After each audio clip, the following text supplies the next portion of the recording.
Hello साथीहरू, तपाईहरु के गर्दै हुनुहुन्छ? म चाहिँ आज अब बिदाको दिन यसो तरकारीहरु सकिएको थियो, तरकारी लिन माट जाँदैछु साइकल लिएर हैन। ट्याक्क कपाल काटेर आएँ गएर, नेपाली 2000 तिरेर कपाल काटेर आएँ हैन। अनि चाहिँ म चाहिँ अब माटमा गएर, नेपाली माट छ यहाँ, ओल्ड माट भनिन्छ, त्यहाँ गएर चाहिँ तरकारीहरू लिएर आउन गइरहेको छु है।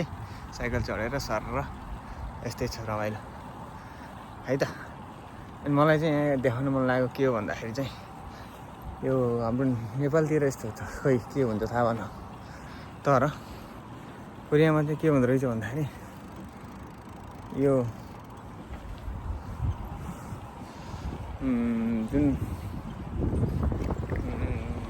पर्खा लाउनु लाग्यो भनेपछि खोलोमा चाहिँ ठ्याक्क यसरी डोजर ल्याएर सबै समेट्दो रहेछ है डोजर है। त्यो चाहिँ मलाई एकदम रमाइलो लाग्यो, राम्रो पक्ष लाग्यो है। ल आजलाई यति नै, म चाहिँ माट टाइपमा लाएँ है।